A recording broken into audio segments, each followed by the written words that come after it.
Sagittarius rising. How you doing, Sag?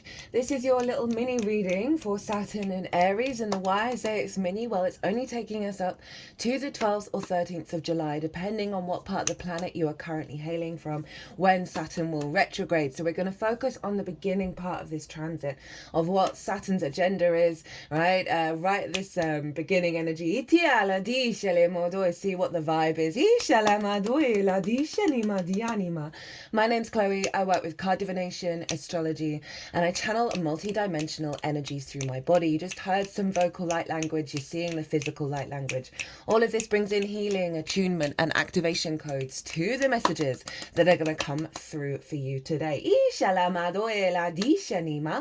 I read for the rising sign. So for those of you who do not have Sagittarius in the first house, look to the house it does fall in your natal chart. Look to the themes of that house, and you want to apply those themes along with all the other meaning you've got going on in the sign of Sagittarius to the messages that come through today, because it's going to be as if that Sagittarius energy has now energetically moved to the first house. So the astrology for the rising sign will always still link in. You just got to add on your own natal chart Sagittarius meaning on top of it. For example, I have Sagittarius in the 5th with Uranus, so I'd apply all of that meaning to what comes through in this reading. As always, take what resonates, leave what doesn't. Now, before I get on with your reading, Sag, there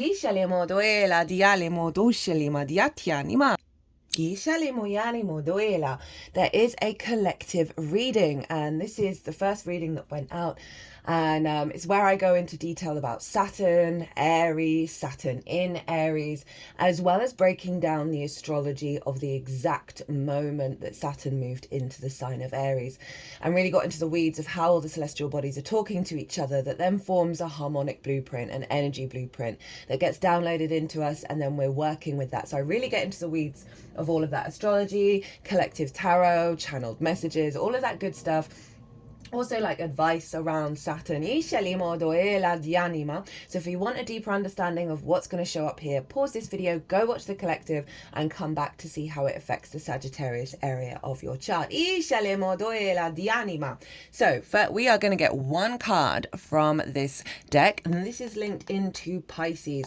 This is one of my Pisces decks, which I love using. I'm so glad I got to bring it out again, because Saturn is going to retrograde into Pisces. It's not finished its Pisces cycle. We are in fact in shadow, right? And that's when a planet is moving direct but going over the degrees it's then going to retrograde over. So we're going to see what Saturn has brought along from Pisces in order to facilitate this part of the Aries transit. So we're going to get one card from that deck, and then we're going to get a card from this deck that represents the activation code, the big agenda that Saturn is doing for you right now. And so that way I like to tap into the most integrated and expansive intention of any transit, and that way we can get that sort of zoomed out perspective and apply the energy that comes through with that card to all the little nuances in our own lives, right? And just as I said, it helps us get some perspective of what's going on in the good, the bad, the beautiful, and ugly in our lives right now. I need a better phrase for that. I don't like saying the word ugly. So we're going to get a card on what's the activation, and also a card on how to work with it, how to channel your energy in this little transit that we're working with. We're going to get the card at the bottom of the deck as well, and we are working with 3 different oracle decks, and we'll get those cards when the tarot is out. So my lovely Sagittarius risings, where is this happening for you? Well, it's in your 5th house of your creation energy, your house of joy. Everything I'm going to say stems from that creation energy, your individual frequency and how you create. It's about pleasure, amusement, games, play, children, both literal children, your own children you work with, as well as figurative children such as your inner child, and creative things you birth into the world that feel like your children. This house is also linked into romance, dating, and love. It's the house of fun. So you've had a lot of stuff going on in Aries. And now Saturn's there in the mix. So Saturn is about responsibility, due diligence, hard work, cause and effect, and therefore karma, responsibility. It is, you know, Saturn is the sort of elder energy, the wisdom of the elder. It is a bit more responsible. It's a bit of a no planet, right? It can be a bit of it brings challenges and tests for you. The key words I find that are like the root energy of Saturn is integrity, firstly, number one, and then commitment.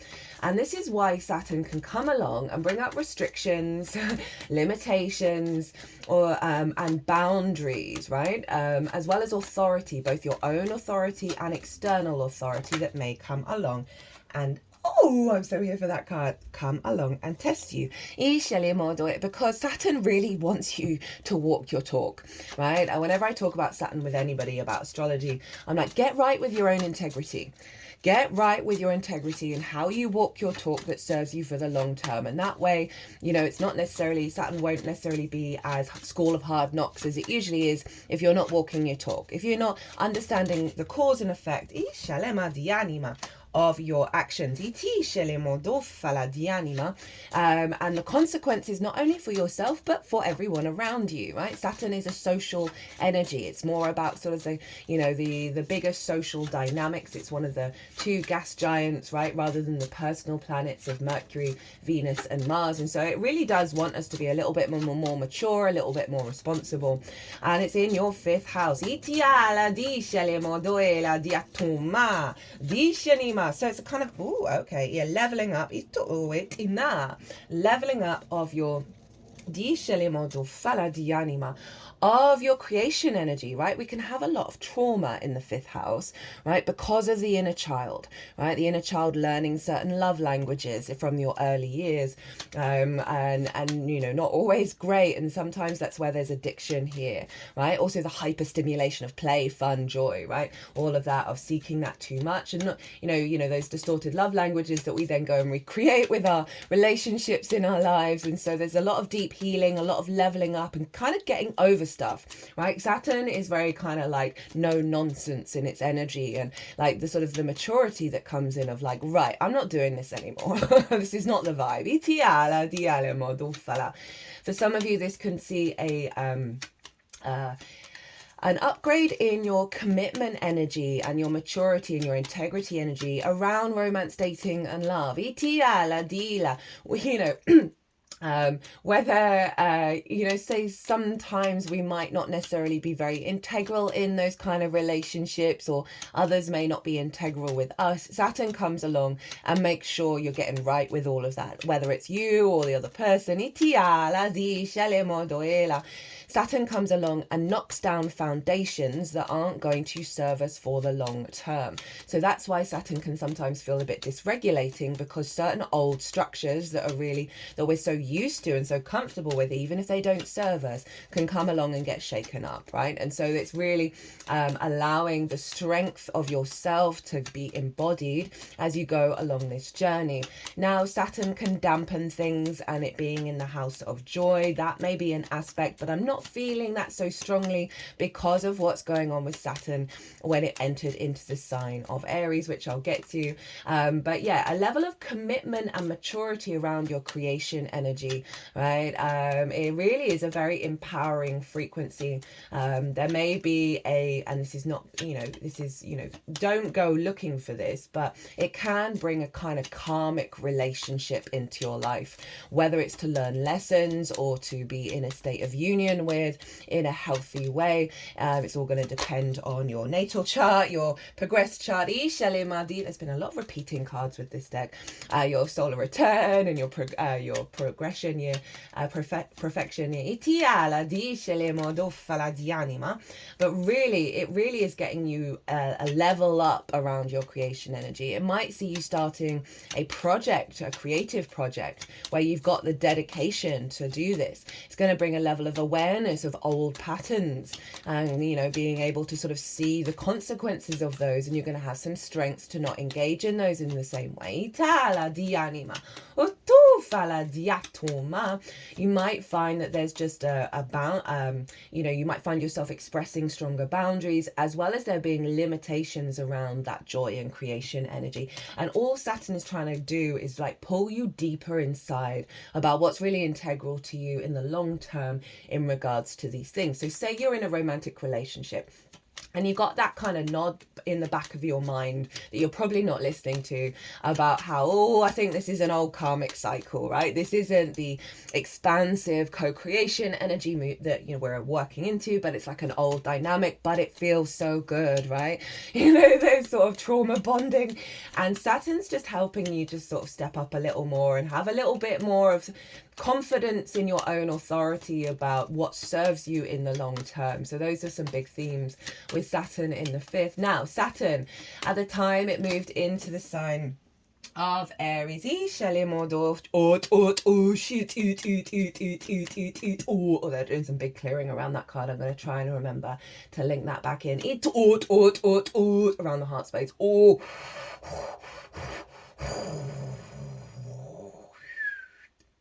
Dishat now, the sacral chakra. Ishala diale modoela dishat. That sound is always the clearing energy. Ashaniana. Itoela dishaniana ma. Dianima. Oh, they're releasing something really beautiful. Disha that's sort of been submerged. Dishana. Diana. Okay, so when Saturn moved into Aries, which was on the 24th or 25th of May, so last weekend, you might want to look back to what was going on during that weekend. That's going to give you clues about what Saturn was up to, as well as on the 31st of May. I just feel like one more that's in the future. There we go. Brilliant. As well as the 31st of May, when it was Saturday, and that was the first Saturday with where Saturn was in Aries. So again, you would have got clues and signs and frequencies around what Saturn is up to for you. Oh, before I carry on with the astrology, because I've forgotten in a couple of signs, but I will double down on what I'm saying in the oracle reading, that Saturn rules Capricorn and Aquarius. So whatever Saturn transit is going on is always influencing those two signs. And for you, that is in your second house of your skills and your tools, right? So an added level of maturity around your creation energy, funneling into those skills and tools of how you manifest. It's the things that you value, and most importantly, how you value yourself. And I feel like that's the key energy here of an upgrade in the way that you value yourself, right? So often with romantic relationships, we can lose that sense of value or not connecting to our creation energy. And Saturn's making sure to get right with that, as well as your third house of communication and how you find meaning in the day-to-day, right? And the day-to-day itself. So you're going to be finding a lot if you are doing like creative projects, right? Or if you're upgrading your romantic relationships in terms of the day-to-day and the meaning that you'll find, you're going to be able to have a little more dedication and devotion to that practice in the day-to-day, right? Healthier, mature conversations with loved ones, with children, right? That are honoring the I am of you and the I am of everyone else. Like, who got this? Wasn't the last one that I did. Might have been Virgo. Got this. So you might want to check out the Virgo energy. The moon is currently in Virgo. So healthier conversations. And as I said, embodying your creation energy in the day-to-day as well. Now you want to look to where your Saturn is. Because where your Saturn is always being activated with a Saturn transit. So the house that it's in and the themes of that house are going to play a role that's more personal to you than this general reading. As well as your Mars, right? Mars rules Aries. And I'm going to get to what Mars is doing in terms of the transit. But where your Mars is going to be influencing Aries. So the themes of that house are going to be influencing what's going on with Saturn. So Saturn at the time of its ingress was not exactly conjunct, but still conjunct Neptune and Ceres, who's an asteroid. Now the exact conjunction with Neptune isn't going to happen until the beginning of next year, and that's going to be at 0 degrees of Aries, which has not happened in 12,000 years, right? It's one of the reasons why I've been saying the astrology of this year and next year, because this is the setup for next year, is so powerful. We're in a year 9, a completion year, the wood snake, we're shedding our skin. The astrology this year is predominantly focused in Pisces and Aries, right? The end of the zodiac, the beginning of the zodiac, new karmic cycles, but old ones coming up, old patterns, old clearing. The soul retrieval work that we do this year, i.e. working through the conditioning and getting back to the truth of you, which often means a lot of sort of deep shadow work and deep inner work, as well as outward karmic cycles coming up and seeing how we deal with them, is worth it, right? Trust the process, give yourself space and grace to integrate things, but it's worth it fully. Even though it's been a bit of a difficult year so far, it's also been very empowering. So Neptune, the great mystic, unconditional love, the dissolver of delusions. I've done a Neptune in Aries transit. That one takes us up to the 4th of July, when Neptune is also going to retrograde. They're both going to go back into Pisces, and the most profound messages were coming through in that transit. It's in its own playlist. It's easy to find if you want to go and catch that. And so we've got Neptune, this sort of divine love coming in, this sort of original spark of spirit and the portal of activating now. We have Ceres, who is the grain mother, the earth mother, and she represents our sincere inclination to grow, produce fruit, and have a harvest. She's also very maternal, very nurturing, very loving, and we are so blessed and highly favored to have them at the beginning of Aries when Saturn moves in there, because Saturn, you know, is the greater malefic, right? It can really show up a lot of tests and trials and tribulations, and one of the tests will potentially be, you know, if you notice you're falling back into a dynamic that's to do with the past and isn't allowing you to be integral with yourself, self-sacrificing, all of that kind of stuff, falling into the pit, right? Saturn is providing those tests for you to step up to your power and go, no, I've had enough of this. I'm setting a boundary. I'm done. I'm going to walk my talk. The whole thing with Saturn in Aries, genuinely Saturn just in general, is integrity in how you walk your talk. But in Aries is like, you do you. Don't worry about the I am of everybody else. Don't worry if anybody else is being integral or any situation is being integral. It's about you, the I am, showing up how you want to show up without being dysregulated by the outside world. This is where the agency comes in. This is where the pure power of Aries that pushes into new frontiers is strengthened by Saturn to be able to do the damn work. Anyway, Saturn with Neptune and Ceres. This beautiful unconditional love and this sense of abundance, this sense of fertility, right? Energy, where Saturn makes things real. Saturn gives us the dedication and the authority to commit to this new frequency of unconditional love and abundance, right? And build with that, but also with that kind of no F's to give of Aries, right? Of seeing the fertility in life, seeing the abundance in life and honoring that, honoring the path of you, the path of the I am of everyone else, and really being able to stand in our power, in our authority of that frequency of unconditional love and abundance. So it's getting out the scarcity mindset. So for those of you who are like, I'm only sticking with this person because I'm nervous that there isn't anyone else out there, they tick a certain amount of boxes, and Saturn, Neptune and Ceres are like, excuse us, but that's not the vibe. There is no scarcity. Do right by you at your root, at your core, at your primal self. Now, Mars rules Aries. And Mars is influencing this Aries energy, and Mars is over in the sign of Leo. Excuse me. Lots of throat chakra stuff going on. During this transit, I've had an unnecessary scratchiness in my throat, which I'm not outside of these readings. I mean, that's linked into Mercury being conjunct Uranus, which is a real liberating of the truth within our physical vessel.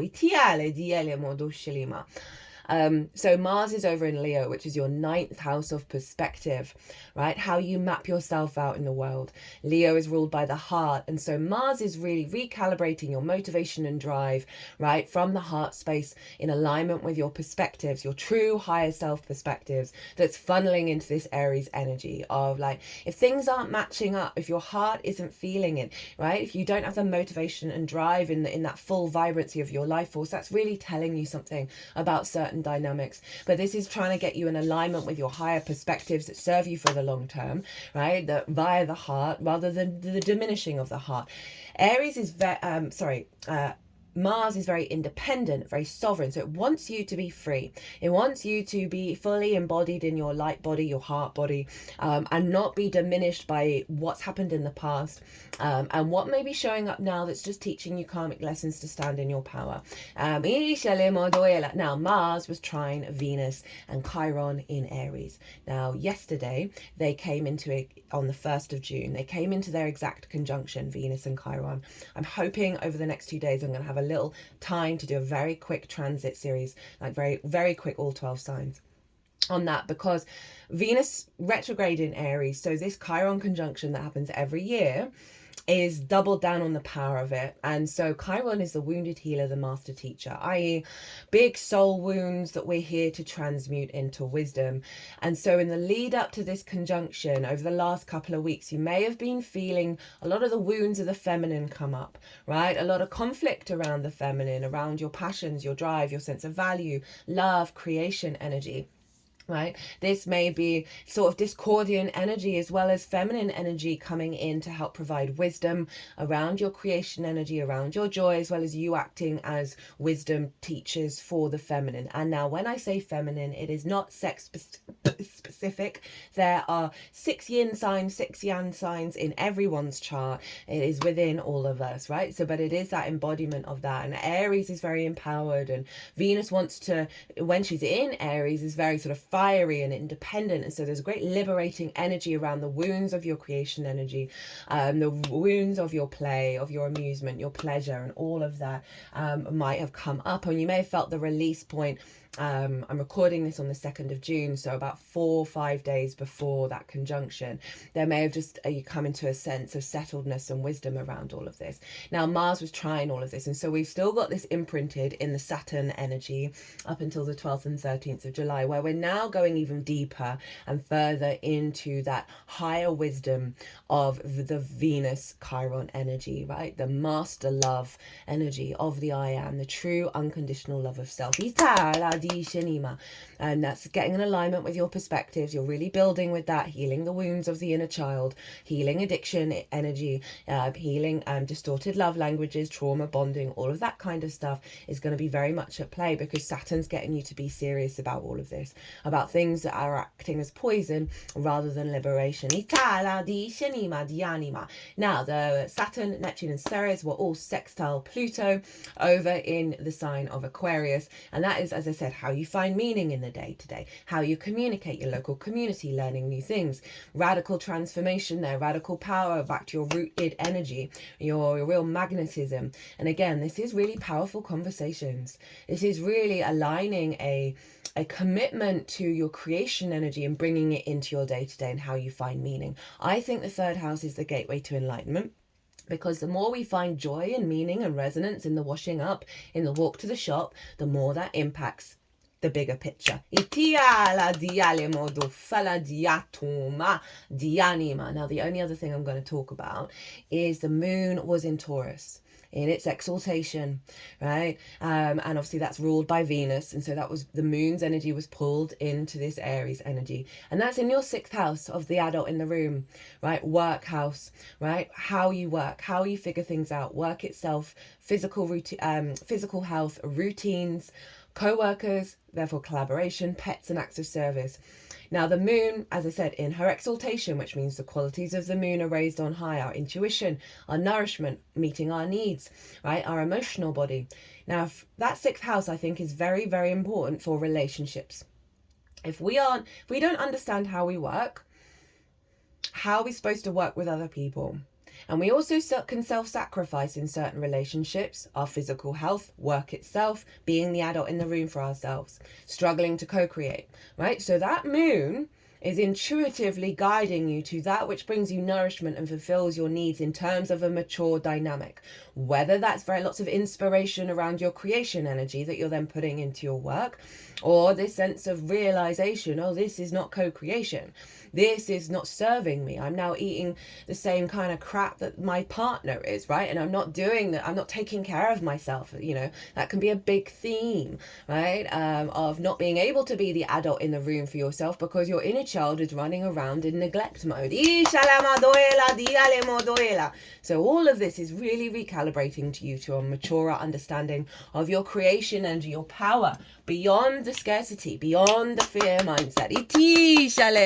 Right, let's get into your stuff, my loves. Okay, so this is what's coming from Pisces, which is your 4th house. Your roots and your foundations, your ancestors, both blood and soul lineage, parental figures, the roof over your head, the things that you do in private. It's also people that you live with, right? So a lot of trauma there from the ancestors and the parental figures, and a lot of sort of whether you feel safe and secure. It's also how you build, like your structure that you build from, and Saturn's very good at getting that structure right. So this is what Saturn is bringing, that level of maturity that you've been learning in the sign of Pisces in your 4th house. It's obviously going to go back into Pisces. It hasn't finished the whole cycle there. I will pull cards on that when I do that transit. So this is just a little bit of support that's coming from Pisces that's facilitating this Aries transit. We have the King of Cups. Now I'm going to lean more into the imagery first before I get into the traditional tarot. And see here we have the elder supporting the inner child. Oh, just beautiful. And that inner child seems really open and free and playful. It's holding on to the deep blue of the coat, right? That emotional body, that deep wisdom. And it's just, you know, the lightness of being of that inner child is being guided by the strength of Saturn. You couldn't get a clearer message for 4th into the 5th house if you tried, right? That you've got this. There's a level of maturity of your emotional body that you are inherently guiding your inner child to freedom, to joy, to play. It is safe to play again, right? It's safe to play in this kind of scary looking forest, right? So that might be highlighting the shadow work that is going to come through, perhaps in this transit, or you know, that you are very grounded in that emotional body, that you're not bothered. The child is kind of open to the experience, and it knows that it's safe and secure with your elder self, your higher self, and you're able to work together at a really deep level. That, you know, those shadows are kind of sticky stuff, those old paradigms, those trauma responses, distorted love languages, they're not affecting you in the way they're in with a heaviness. You're able to move past them and walk along this very clear path, right, where you're not getting entangled in the same way. I forgot what these cards are. So this is the activation that got activated on the 24th or 25th of May, right? That Saturn is unfolding with you, the main agenda of what Saturn's up to, that you can apply to the nuances of your life. Oh, another king of swords, big Aquarius energy. But this is you and your sovereignty. There's a clarity coming in. There's a maturity again coming in. You know, obviously Saturn rules Aquarius. And what I love about the King of Swords is on the back, right? We've got the butterflies, but we've also got the moon. So it's really saying that you're going through a transformation that's in alignment with your emotional body, that serves your emotional body, where you are going to have real clarity, divine inspiration to act on certain things that serve you for the long term, right? As I said, it's a real level up of maturity, of your perception of what's going on, right? The limiting beliefs, distorted love languages. This King of Swords is like, I understand why they're there. You are being reborn into a higher mind, right? From that unconscious realm, right? That is allowing you to find more resonance and meaning in your day-to-day, more creative energy. This is also about you getting great ideas that are going to serve you for the long term, whether it's, you know, relationship dynamics, working with children, right, supporting them, as well as your creation energy. You're going to get great ideas and you're going to be able to act on these ideas. And this is the agenda. This is what Saturn is laying that foundation in. Speaking of children, or not that they are, but they are. One of the cats that is currently living with me, she has a mad half hour like twice a day, and she just scampered into the room and scampered out in like full joy mode. And it feels like that King of Swords is drawing a line in the sand of those limiting beliefs that don't bring you joy, don't bring you true pleasure, right? Mature, upgraded pleasure, and creation energy. I'm just being like, no, I'm done with that. What to focus on with your energy to help amplify that King of Swords? What energy to channel?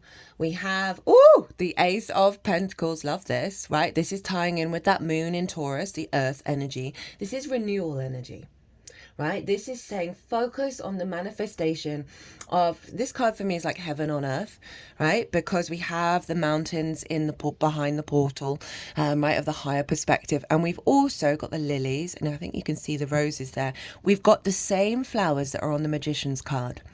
Right, so this is a sense of you are capable, you are activating a cycle of creating your own reality, right, from that higher perspective. This is fresh new energy coming. Focus on the new, focus on that you've got beautiful new energy around you rather than the old patterns and expecting, oh, that's just going to happen again and again and again. They're really wanting you to open up to the changes that are going on in your 3D world, your capacity to manifest new concrete things that are in alignment with your 6th house of work, things working together, right? Co-creation, right? Your maturity. There's a lot of capability of alignment, of bringing heaven on earth for you when it comes to your creation energy. If you get that idea, act on it, even if it doesn't manifest fully, right? Say you got an idea of, I want to start making things out of clay, and you only do it once, and you've got a big block of clay in your cupboard. That doesn't matter. It's about opening yourself up to play and be curious and creative, without any expectations. But this is a really lovely reading, and I love the fresh new energy of like that rebirth of your inner child beyond the dense and frequencies. Right, what's at the bottom of the deck for you? This is the root energy underneath that King of Swords. We've got another sword energy. We've got Lady Justice. Lady Justice sees things objectively and with empathy, right? She brings things into balance. Now, this can be about lots of old patterns, right? So you've got wounds from the parental figures, love wounds. This is you getting a level of detachment from it that's allowing you to draw a line, make judgment. You know, judges, they make a judgment and that's final, and then that's done, right? So it's really allowing you to see things clearly and be in balance with yourself, right? With your alignment. This is also activating new karmic contracts, right? This is, you know, obviously a bit more of a relationship card because Libra is ruled by Venus. You have Libra in your hopes and your dreams, right? So there's something here around that alignment of this very cool, clear energy coming through that's serving your longer term hopes and dreams, right? And also your house of good spirits, right? Which is opposite Aries. So yeah, very, very, very clear message. Let's get into the oracle cards. So these have gone on the back end. That's been happening a lot, and I think it's because I'm not really doing past energy with a lot of transits anymore, just because I really want to focus on, you know, how to work with the energy we're in. But these cards are quite quick. Of what you've been working through, and sometimes this is fully in the past, and sometimes there's still an energy of it we're working with, because often there's still tendrils and threads of energy, even though we've done a lot of clearing, that we've got to kind of like really defrag. Now, this was the card that a lot of that clearing energy was doing around the heart space and the sacral chakra. We have shadow and family. Okay, so really highlighting the work that you've done in that fourth house around distorted love languages, around blocks, perhaps around your creation energy. Perhaps you had a parental figure that said, you know, you can't draw, you know, look at that mess that you've done, and then you never picked up, you know, a colouring pen again. So it's also about the shadow of the ancestors, of taking on that, you know, responsibility from the past to heal that. And this card has shown up a lot, right? So real deep healing and deep clearing. And I'm not really getting that it's predominantly in this energy. There may be aspects of it that help you get even further into yourself, but I'm genuinely feeling, because they did that clearing work at the beginning. Can we see those? Yeah, you can. Let me just move it over a little bit.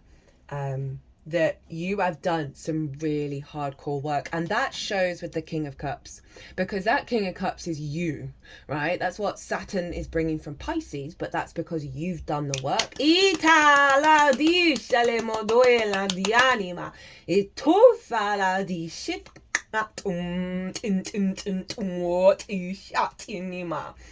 So let's see what this is about, right? We have grounding. Okay, that ties in with the Ace of Pentacles as well. The work that you're doing with this King of Cups is getting you here on this planet, right? Getting you grounded and present, right? So you can activate your creation energy.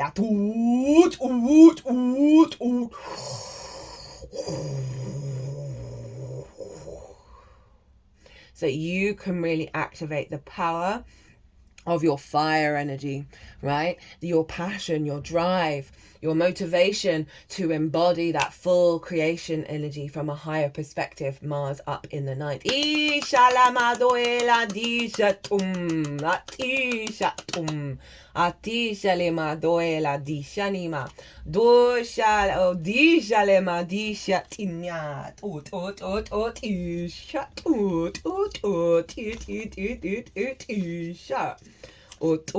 First up from the Astro Ascension deck, we have Neptune. Oh, hi, Neptune. Light of inspiration, the Hanged Man. Time for a spiritual retreat. Dreams, inspiration, universal love, psychic receptivity, awareness, oneness, enlightenment, illusion, deception, and trickery. You are being called to transcend your reality and find deeper peace and meaning. Solitude or a spiritual retreat would be highly beneficial for you right now. And in the shadow, illusions or deceptions are keeping you stuck. Are you giving your power away by losing yourself in the trickery of your mind, or is someone deceiving you? This is really beautiful, because obviously Neptune is in Aries, so you're really doubling down on this, of really highlighting the psychic connection to your creation energy is so unbelievably loud. The inspiration you're going to be having come through, this divine love that you're coming through. You know, I do like the recommendation of maybe create a little time in the week of being in meditation. You could do candle gazing. Obviously be safe with fire, because we bring in that fire energy that is allowing you to connect to Neptune and elevate your experience. But it's also saying you are going to be inspired. Your intuition that's in alignment with universal love is going to be really heightened. And I love the shadow side, right? Because that's really helpful to, you know, when these things perhaps do come up, of what, you know, especially with that King of Swords, right? Because often with the King of Swords, it can highlight the opposite of it, right? That's trying to get you to walk your talk. So they're wanting you to bear in mind that there may be deceptions going on within yourself as well as externally. And I like, are you giving your power away? And I talked about that, right? You know, that there may be a certain dynamic in your life right now that is helping you learn lots of lessons about your intuition, right? Your little spidey sense. Aries doesn't want to give your power. You don't want to give your power away. Saturn doesn't want to give your power away, but it can bring people into your life who might be gaslighting you. That's not going to be for everyone. And it's a lesson for you to go, oh, wait a minute, this is bull S. But overall, what I'm really feeling is such a vibrancy of your intuition that you're going to be able to put to work. You're going to get those spidey senses of, oh, I don't think this is there isn't collaboration here, right? Moon in the 6th. There isn't maturity here in this dynamic. Even if it's just for a short time, we want to co-create. We want to show up and do right by each other, right? So it's calling you to be in a... there's a lot of intuition around for you to be mindful of those situations and those scenarios. You know, it's predominantly lots of inspiration, but there is that side of it of helping you see where deceptions are.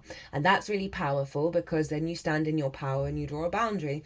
And then Saturn's like, right, they know the score, right? And then it starts bringing you in more mature dynamics that serve you for the long term, whether that's your relationship with your own creation energy, your own pleasure, your own joy, or external things such as children and romantic relationships. So next up we have Jupiter, light of wisdom, wheel of fortune, lucky you, growth, expansion, abundance, faith, hope, mercy, blessings, generosity, positivity, honor, humor, good luck, blind, optimism. You're growing and expanding as a soul. And obviously this is your ruler, Sag, so this is brilliant.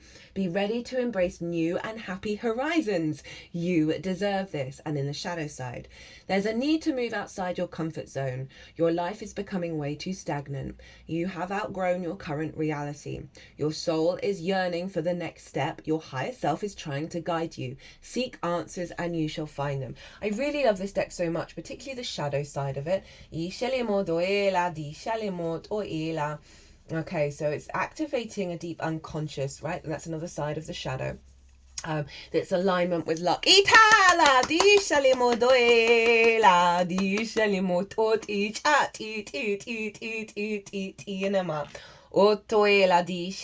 with the Ace of Pentacles, it can represent more opportunities coming into your life, and play with them. Don't necessarily take them too seriously. Allow yourself to still be in your power and engage in the play and the curiosity.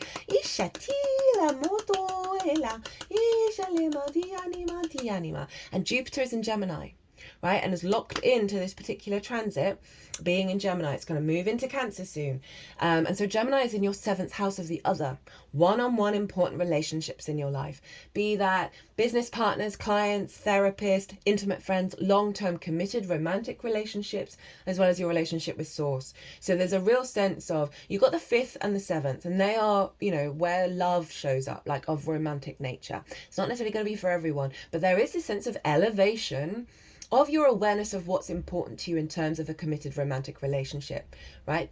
And that is really powerful. Right, so we're going to do this one last. And this was the one where I was like, get in, Sag, because this is very much a card linked into you. We have adventure. You are going on a new adventure, right? You know where to go. You've got this inner compass. It is right. They're just bringing code in to align the inner compass.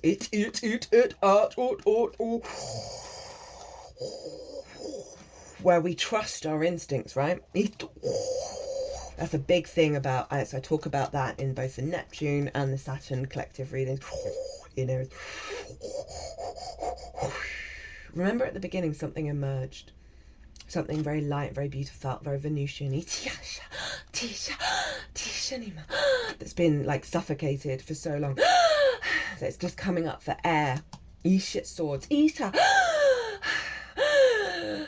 Like there's a sense of freedom and the desire now to roam.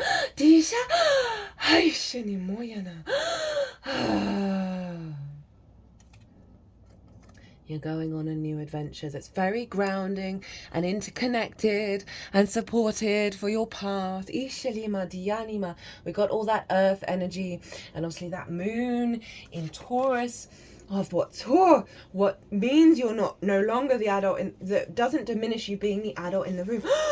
Yeah, but doesn't deny the passion and the drive and the, you know, the sort of the joy and the pleasure of life. In fact, facilitates it.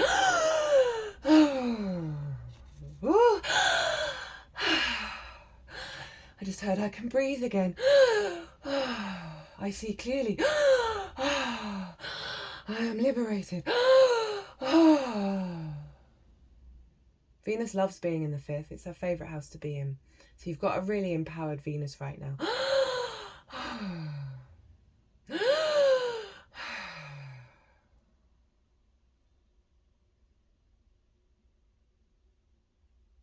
Wisdom activating, clarity activating, desire activating, exploration activating, alignment activating, instincts activating, journey beginning. Okay, final card. You've won the lottery. Make room for wonderment. Gratitude unlocks, actually I don't think it was Virgo, but you'll be able to see on like the thumbnails of all the other signs of which one, because I've been using this card on the thumbnail, which one you might want to go check it out. Gratitude unlocks the fullness of life. It turns what we have into enough and more. It turns denial into acceptance, chaos into order, confusion to clarity. It can turn a meal into a feast, a house into a home, a stranger to a friend. And that is a quote from Betty. Message. If you think about it, you have an unending list of things for which to be grateful. In fact, if you could really see, you'd fall to your knees in absolute wonderment at the blessings in your life. The secret to having more isn't in strategizing on how to get the green grass on the other side of the fence. Radical gratitude is about beholding the miracle of the grass growing on your side. To raise to a higher level, you may even add your challenges and struggles to your gratitude list. With radical gratitude, you've already won the lottery. Oh wait, sorry, I've skipped that line in the last one. With radical gratitude, you realize that you are more abundant than you could ever have imagined. This is the Neptune Ceres energy as well. You've already won the lottery. You may have thought radical gratitude would be a threat to your ambition, a bucket of ice on your fire to achieve more. This is not so. Gratitude is magnetic. It will bring you the best things in life and give you even more to be grateful for in a never-ending upward spiral of awe. Dream symbol, a windfall. Dreams of winning the lottery are a sign that you've struck it rich. See this dream as positive reinforcement that you are on the right track. Your lottery dream, and that's the adventure that you're on, right? Your lottery dream is an energetic reminder that your life is a mountain of priceless gifts that will take a lifetime to unwrap. Get ready, as abundance consciousness will attract even more blessings into your life. Mantra. I am an attractor beam, magnetic to the best things in life. I mean, that's great for the 5th house, right? Of the joy, the play, the good times roll. Let's see what's at the bottom of the deck. We've got the sword, Archangel Michael cutting the cord. This feels very much in alignment with justice and what's come before. Unhealthy attachment, outdated energy, endings, taking power back, courage, releasing someone's influence, freedom. And that may be a love language from a family member or an ancestor that isn't to do with you. We've also got Gaia really reconnecting you to the earth and the ecosystem, right? The interconnectedness of all things, that there is no scarcity. There is the possibility of miracles and situations and scenarios showing up that are beyond your comprehension.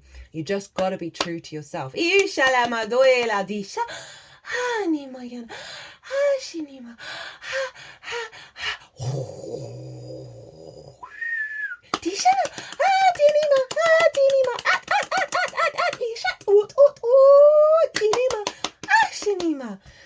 Woo, what a transmission, Sagittarius. I enjoyed that reading so much. My third eye is now throbbing so deep in a vision, right? So you can just trust your instincts. I hope this resonated. I hope you got something from this. It was an honor and a privilege to read for you, Sag, as always. If you want a personal reading, my details are in the description box as well as on my website. But other than that, Sagittarius, be good to yourselves, be good to those around you, safe travels, and be well until we meet again.